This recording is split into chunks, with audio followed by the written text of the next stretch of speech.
आप सभी ने अपने जीवन में कभी न कभी भूत प्रेत आत्माओं की सच्ची झूठी मनगढ़ंत कहानियां कई बार सुनी होंगी। आज मैं आप लोगों को राजस्थान के कुलधरा गांव के बारे में बताने जा रहा हूं। यहाँ पर लोगों को रात में तो छोड़िए दिन में डर लगता है। आज से लगभग 200 साल पहले इस गांव में लोग अपना जीवन बहुत खुशी से बिता रहे थे, लेकिन एक पूर्णमासी की रात को इस गांव के सभी लोग एक साथ इस गांव को छोड़कर भाग गए। गांव में सभी के घरों पर चूल्हे जल रहे थे, उस पर खाना पक रहा था, लोगों के कपड़े थे, बर्तन थे, वो सारा का सारा चीज वो लोग वैसा का वैसा ही छोड़कर वहां से हमेशा के लिए चले गए। वो लोग गांव छोड़कर कहां चले गए ये कोई नहीं जानता, पर उनके जाने के बाद जो कोई भी इस गांव में रहने के लिए बसने के लिए आया, उनमें से ज्यादातर लोगों की बड़े ही मिस्टीरियस तरीके से मौत हो गई। और मैं आपको कोई मनगढ़ंत कहानियां नहीं बता रहा हूं, ये हमारे ही इतिहासकारों के अनुसार भारत में हुई एक सच्ची घटना है। अब आप लोगों के मन में कई सवाल आ रहे होंगे। पहला तो ये कि कुलधारा गांव के लोग रातों रात अपना घर छोड़कर भागने पर मजबूर क्यों हो गए, और दूसरा कि आज भी ये गांव इतना खाली क्यों है, यहाँ कोई रहता क्यों नहीं। तो चलिए दोस्तों, जानते हैं हमारे इस वीडियो में कि आज से लगभग 200 साल पहले राजस्थान के कुलधरा गांव में ऐसा क्या हुआ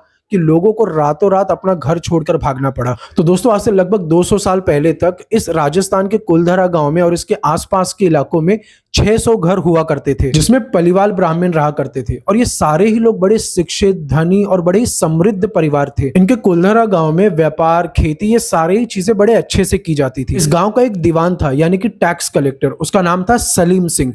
और सलीम सिंह बहुत ही ताकतवर आदमी था। ये इतना ताकतवर था कि इसकी खुद की एक सेना थी, और ये लोगों में अपने खौफ और अपने तानाशाही के लिए भी बहुत चर्चित में था। एक रोज सलीम सिंह की गंदी नजर गांव के मंदिर के पुजारी के बेटी पर पड़ती है, और उस पुजारी की बेटी उसे इतना पसंद आती है कि वो चिट्ठी लिखकर पुजारी को भेजता है और कहता है कि पूर्णमासी के रात के पहले ही उस लड़की को उसके हवेली पर भेज दिया जाए। और उसने साथ में ये धमकी भी दी कि अगर वो लड़की उसके हवेली नहीं आई तो वो कल ही सुबह कुलधरा गांव पर अपने सैनिकों के साथ मिलकर हमला कर देगा। और धीरे धीरे करके ये बात पूरे गांव में फैल जाती है। उसी पूर्णमासी की रात को गांव में एक पंचायत बुलाई जाती है कि गांव के लोगों को अब क्या करना चाहिए। क्या उन्हें पुजारी की बेटी को सलीम सिंह के हवेली पर भेज देना चाहिए, या फिर वो कल सुबह खड़े होकर सलीम सिंह के हमले का इंतजार करेंगे। और गांव के सभी लोग मिलकर तय करते हैं कि वो सलीम सिंह के हवेली पर उस लड़की को नहीं जाने देंगे। लेकिन इसका परिणाम कितना महंगा होगा ये भी गांव के लोग बहुत अच्छी तरीके से जानते थे, क्योंकि दीवान सलीम सिंह इतना ताकतवर था, उसकी सेना इतनी बड़ी थी कि उसके सामने गांव के ये पलिवाल ब्राह्मण कभी उसका सामना नहीं कर पाएंगे। और इसी कारण से उस 600 घरों में रहने वाले पलिवाल ब्राह्मणों ने तय किया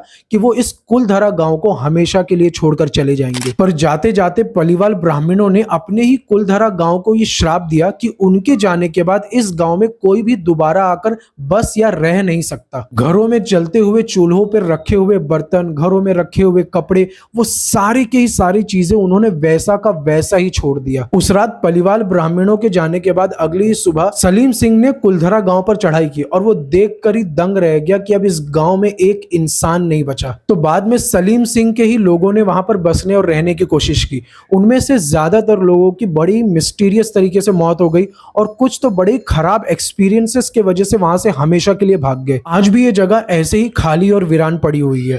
राजस्थान सरकार ने अब इसे पर्यटकों के लिए खोल रखा है, पर यह जगह इतनी डरावनी है कि रात में तो यहाँ पर राजस्थान सरकार खुद किसी को नहीं जाने देती। इतिहासकारों का मानना है कि पलिवाल ब्राह्मण जब इस गांव से बाहर निकले तो वो अलग अलग टुकड़ियों में बढ़कर अलग अलग जगह चले गए रहने के लिए, क्योंकि अगर एक साथ इतने सारे लोग कहीं जाएंगे तो पकड़े जाने का डर होगा। अब आज के समय कुलधरा गांव में भूत प्रेत है या नहीं है मुझे नहीं पता, लेकिन उस समय के पलिवाल ब्राह्मण आज हमारे लिए एक बहुत बड़ा मिसाल है। आज के दौर में तो लोग ज्यादातर स्वार्थी हो चुके हैं। वो पहले अपने बारे में सोचते हैं, वो बाद में किसी के बारे में सोचते हैं। और वहीं ये पलिवाल ब्राह्मण आज से 200 साल पहले इन्होंने अपनी जरूरतों को किनारे रखकर पहले अपने समाज की महिलाओं की इज्जत के बारे में सोचा। यही फर्क है भारत के प्राचीन और आधुनिक काल में।